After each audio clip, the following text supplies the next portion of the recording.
안녕하십니까. 윤투TV 윤윤철입니다. 요즘 아침 저녁으로 일교차가 큽니다. 아무쪼록 건강에 유의하시기 바랍니다. 오늘은 윤투TV 제23091호를 시작하겠습니다. 첫 번째, 시에 녹아든 세상사. 제목, 철면피.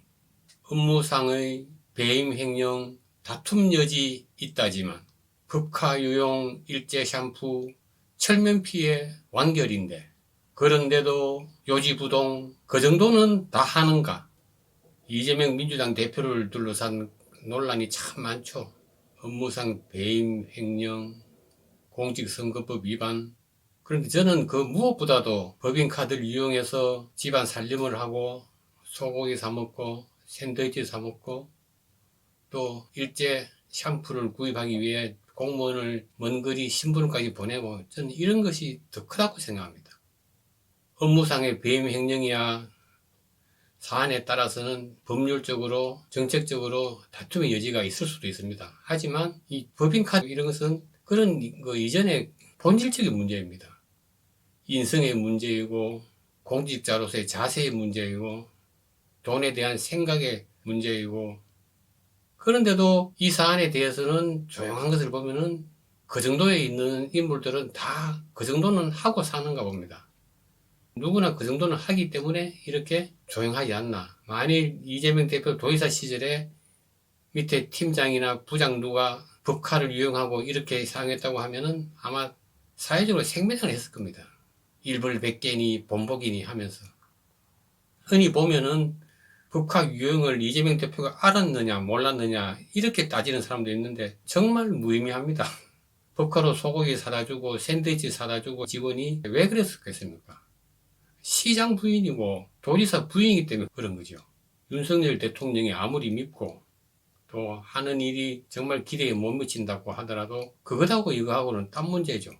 대통령이 밉고 기대에 못 미친다고 이런 사람이 대통령이 돼야 된다는 그런 논지는 정말 허황된 논리이죠. 누구 말 맞다나 지금 민주당 인사들은 집단 체면에 빠진 것 같습니다. 그 체면에서 깨어나면 가깝지 않은 장래의 세상에서는 역사는 어떻게 평가할지 참 궁금합니다. 며칠 전에는 뜬금없이 단식을 한다고 하더군요. 저 옛날 아무랬던 시기에 닭모가지를 비틀어도 새벽이 온다며 단식을 단행했던 그분들하고는 정말 극명하게 대비가 됩니다. 입으로는 불체포 특권 포기를 외치면서 정해진 날짜에 출석하겠다, 오전 2시간만 조사받고 나오겠다, 나 지금 단식한다. 일반 국민들이 그렇게 뻗댈 수 있나요? 탁자 위에 생수 올려놓고는 정작 마시는 것은 무엇이 들어있는지도 모를 그 텀블러를 마시는 풍경이란 참. 두 번째, 구성, 입에서 나는 소리입니다. 3위, 어이없는 소리. 김명수, 곧 퇴임할 대법원장이죠. 이런 말을 했습니다. 나름대로 공정과 기준을 세웠다. 저는 이분이 그 대법원장 하면서 업적은 세웠다고 합니다. 사법부가 정치물에 찌들게 하는데 정말 지대한 공을 세웠죠.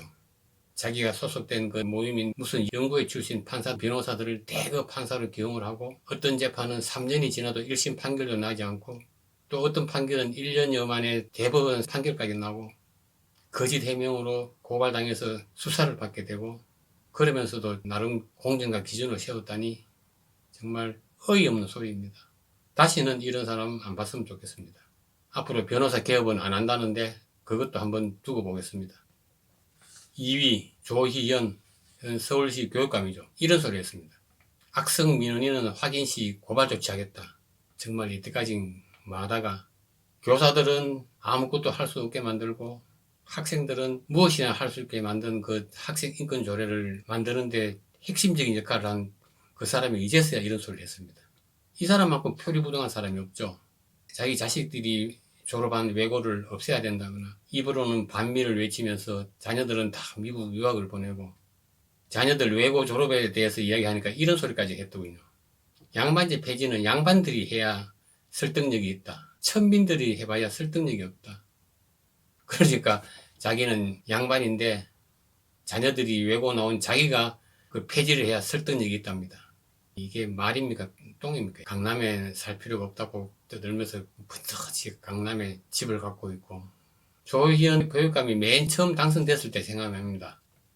그때 자만에 빠진 보수 쪽 인사들이 두세 명 출마하는 바람에 어부지리로 당선이 되어 끈질기게 하고 있네요. 2위 답답한 소리였습니다. 1위 LH노조 이런 소리 했더군요. 철근 부족 사태는 정부의 무리한 공급 정책 강요 때문이다. 지난번 그 내부 정보를 위한 땅 투기부터 지금 이 지경까지 보니까 LH는 없애는 게 맞습니다. 생명과 직결된 대형 참사와 직결된 옥상도 아닌 그 지하층 철근 부족을 정부에서 공급을 빨리 하라고 강요한 것 때문에 그렇게 됐다고 합니다. 흡사 사람을 고문해서 자백을 받아낸 수사관이 상부에서 빨리 결과를 내라고 해서 할 수 없이 그랬다거나 5.18 민주화 운동 때 잔혹한 진압을 지시한 지휘관이 상부에서 빨리 사태 해결을 강요해서 그랬다 하는 거하고 무엇이 다르겠습니까? 이런 말이 경영진에서 면평으로 나온 게 아니고 소위 말해서 직접 모든 업무를 총괄해야 되는 노조에서 이런 말이 나왔다는 것은 더 이상 존재 가치가 없습니다. 대한민국을 위해서라도 빨리 없애야 됩니다.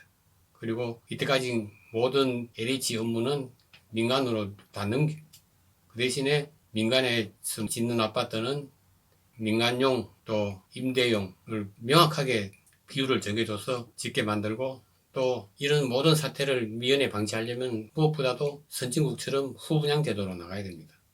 불가피한 경우를 빼고 모든 아파트 분양을 후분양으로 가게 된다면 이런 하자 정도가 아니라 그 아파트 존립 자체를 불안하게 만드는 그런 부실 시공은 많이 사라질 거라 생각합니다.